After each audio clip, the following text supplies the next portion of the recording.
ওর মূল কারণ হলো কি যে একটা বিজয়ের পরে এগুলা ক্রেডিট নিয়ে কিছু মারামারি হয়। তো ওই ক্রেডিট মারামারিতে আসলে আমরা পড়ে গেছি গে, মারামারি ফাঁদে পড়ে গেছি গে, বিভিন্ন দলে কার কতটুকু অবদান আছে এইটা নিয়ে যে ক্রেডিটের যে মারামারি ফাঁদে আসলে শহীদ পরিবারগুলো পড়ছে, আহতরা পড়ে গেছে, যার কারণে আসলে এইটা হয়েছে, এই আপনার দূরত্বটা সৃষ্টি হয়েছে বা আমরা পিছিয়ে আমাদের বিষয়গুলা আড়াল হয়ে গেছে ওদের মারামারি এবং বিভিন্ন রাজনৈতিক ফায়দা লুটার কারণে। এই কারণে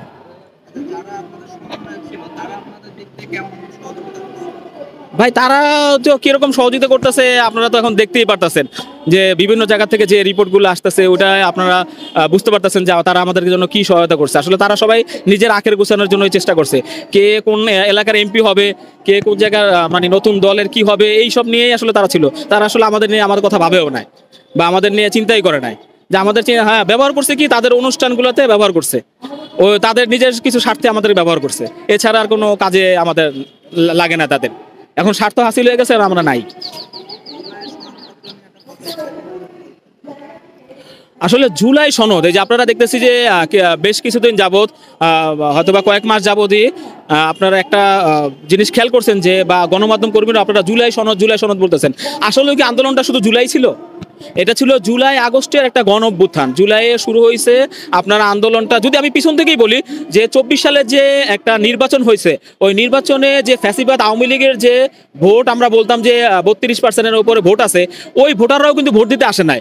ওই নির্বাচনটা কিন্তু মানুষ একবার নীরবে বর্জন করছে, ওই বর্জনের মাধ্যমে কিন্তু মানুষ একটা প্রতিবাদ করছিল। তার পরবর্তীতে ওই প্রতিবাদের থেকে একটা মানে চাপা ক্ষোভ ছিল এবং দীর্ঘদিন তাদের 15 বছর 16 বছরের যে দুঃশাসন, ওই দুঃশাসনের একটা চাপা ক্ষোভ ছিল, ওই ক্ষোভগুলাই আসলে বিস্ফোরণ ঘটছে এই জুলাই মাসে, যে ছাত্রদের উপর যে হত্যাকাণ্ড চালাইছে। এবং জুলাই ছাত্ররা কি আপনার কোটা সংস্কার যে আন্দোলনটা আছে ওটা শুরু করছে, একটা আপনার মানে আমাদেরকে ফ্যাসিবাদ হাসিনার বিরুদ্ধে মাঠে নামার জন্য একটা আপনার সূচনা ছিল ওটা ওই জুলাই। হ্যাঁ, আমরা ওই সূচনাকে আমরা সম্মান করি, কিন্তু আসলে মূল যে হাসিনার যে পতনটা যে 5 আগস্ট হয়েছে আমরা ওইটা ভুলে গেলে চলবে না।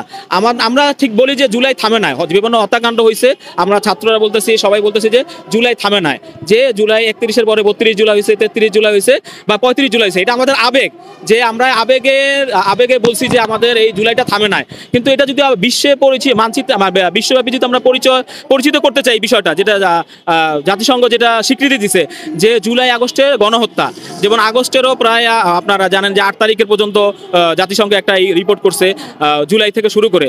তো আমরা যেহেতু এই স্বীকৃতিটা বিশ্বব্যাপী, আমাদের যেহেতু এই গণঅভ্যুত্থানটাকে বিশ্বব্যাপী স্বীকৃতি দিছে, জাতিসংঘ যেহেতু এটা স্বীকৃতি দিছে, এবং আমরা ভবিষ্যতে যেন আমাদের সন্তানদের কাছে এই ইতিহাসটা সঠিকভাবে তুলে ধরতে পারি, এজন্য